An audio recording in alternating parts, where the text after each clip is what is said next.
दोस्तों, राम मंदिर चढ़ावा मामले की जांच अब ऐसे मोड़ पर पहुंच चुकी है जहां हर दिन नए दावे और नए खुलासे सामने आ रहे हैं। मीडिया रिपोर्ट्स के मुताबिक जांच में 30 बैंक खातों को फ्रीज कर दिया गया है।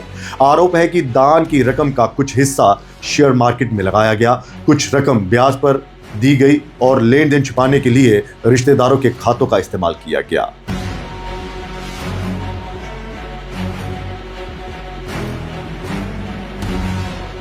तो ये एक ऐसा खुलासा है चौंकाने वाला कि किस तरह से राम मंदिर में जो दान पेटियों में दान था उसको किस तरह से इन लोगों ने कमर्शियलाइज कर दिया, किस तरह से उसे बाजार में जो है वो लगा दिया और लोगों की आस्था को ठेस पहुंचाई, विश्वासघात किया।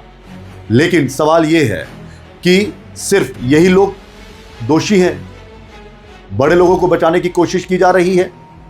क्या उन पर हाथ डालने के लिए सरकार डर रही है? क्योंकि पूर्व प्रधानमंत्री स्वर्गीय अटल बिहारी वाजपेयी जी का एक वीडियो इन दिनों खूब वायरल हो रहा है, जिसमें वो कह रहे हैं कि अगर पहरा देने वाला कुत्ता नहीं भौंके तो समझ लेना चाहिए वो चोरों को जानता है। देने वाला कुत्ता न भौंके तो समझना चाहिए कि वो चोरों को जानता है और शामिल है।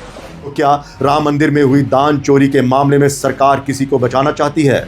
भले ही सरकार ने 8 लोगों के खिलाफ एफआईआर दर्ज कर उन्हें सलाखों के पीछे धकेल दिया हो, लेकिन जिन पर ट्रस्ट की जिम्मेदारी थी उन पर कोई एक्शन नहीं लिया गया। सरकार उन पर खामोश क्यों है? यहां तक कि ट्रस्ट ने भी इतनी हिम्मत नहीं दिखाई कि जिन पर आरोप लगे, जिन पर जिम्मेदारी थी, जो वॉच डॉग की भूमिका में थे, उनको निकाला जाए। लेकिन उन्होंने खुद की किरकिरी देख के खुद ही इस्तीफा दे दिया और उसे स्वीकार भी ट्रस्ट ने कर लिया।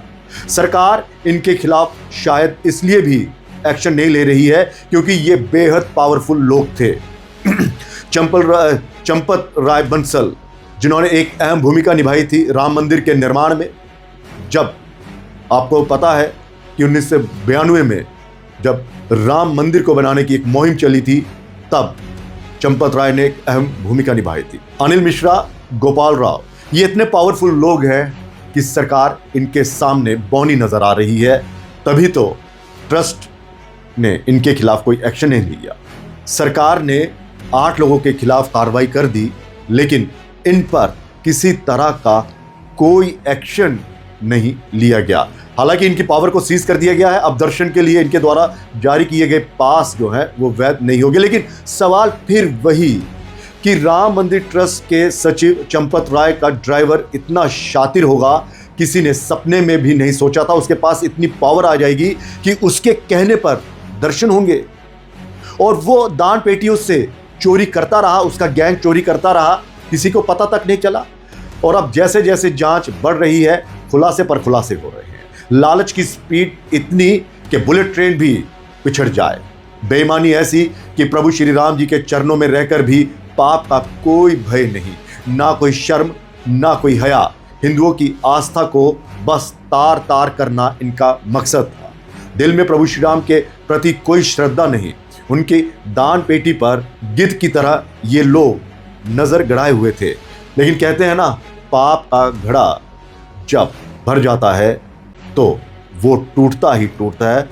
तो इस पाप के घड़े में ये लोग इस तरह से सामने आए और ये जब घड़ा फूटा, टीनू यादव और उसके गैंग के साथी, जिन्होंने प्रभु श्री राम जी के साथ गद्दारी की, विश्वासघात किया, उन पर ऐसी लठ पड़ी कि सब के सब जो हैं वो सलाखों के पीछे हैं और देश भर में इनकी थू थू अलग से हो रही है। आप चौंक जाएंगे जब आपको पता चलेगा कि इन लोगों ने राम मंदिर का चढ़ावा जो है वो किस तरह से अपने उसको लालच को इन्होंने अंजाम दिया, किस तरह से इन्होंने शेयर बाजार में लगाया, सूद में ये वो पैसे देते थे और करोड़ों की ज़मीन में ये इन्वेस्ट करते थे ताकि पैसा जो है वो 2 गुना हो जाए। और बिजनेस का जो प्लान तैयार किया था इन्होंने, वो भी चौंकाने वाला है। मामले में 30 बैंक खाते जो हैं वो फ्रीज कर दिए गए हैं। पुलिस जांच में यह भी सामने आया है कि आरोपियों ने राम मंदिर के चढ़ावे से उड़ाई गई रकम को सिर्फ ऐशो आराम पर खर्च नहीं किया, बल्कि उस काली कमाई को बढ़ाने के लिए बाकायदा उसका पूरा वित्तीय नेटवर्क जो था वो तैयार किया था और अपने जो रिश्तेदार हैं उनके नाम उन्होंने कई ज़मीनें जो थी वो खरीदी थी। हालांकि पुलिस ने इन तमाम लोगों के घरों पर छापेमारी की, उनका पुराना रिकॉर्ड देखा कि आज से 2 साल पहले इनके पास चल अचल संपत्ति थी, घर कैसा था। और जब पुलिस ने जांच की तो पुलिस के भी होश उड़ गए, यानी कि करोड़ों की संपत्ति इन्होंने बना ली। अब थू हो रही है। लेकिन सवाल आ जाकर वही, क्या सिर्फ यही 8 लोग जिम्मेदार हैं?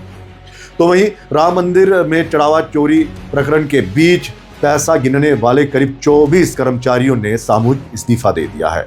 उनका कहना है कि ड्यूटी 6 घंटे से बढ़ाकर 9 घंटे कर दी गई है, सैलरी घटा दी गई है और छुट्टियां भी कम कर दी गई हैं। सुबह केवल करीब 12 कर्मचारी ही ड्यूटी पर पहुंचे।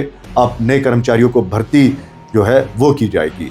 लेकिन आपको बता दें कि भर्ती करने में भी इन लोगों ने घोटाला किया।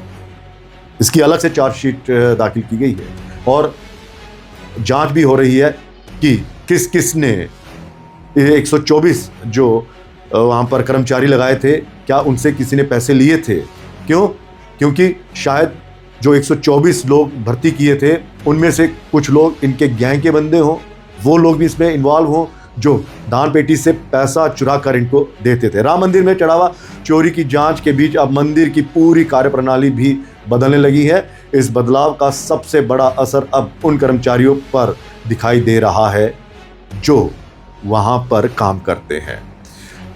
खैर, रोज रोज श्रद्धालुओं के चढ़ावे की गिनती का काम चल रहा है और अब ये बात भी सामने आ रही है कि जो जांच है उसका दायरा भी आगे बढ़े। कर्मचारियों का कहना है कि पहले चढ़ावे की गिनती का काम 2 शिफ्ट में होता था, इससे काम का बंटवारा भी रहता था, लेकिन जब से ये कांड हुआ है तब से इनकी मुश्किलें बढ़ गई और लोग इनको भी अब शक की निगाहों से देख रहे हैं। फिलहाल ये मामला जांच के अधीन है। आरोपों की सत्यता का अंतिम फैसला अदालत और जांच एजेंसियां जो है वो करेंगी। लेकिन सवाल बहुत सारे हैं।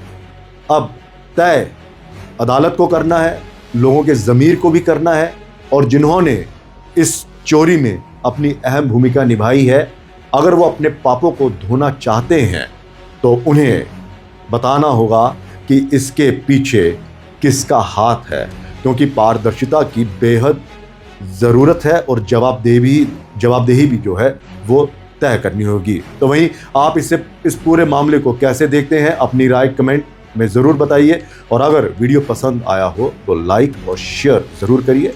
रेडियो संवाद को सब्सक्राइब करिए।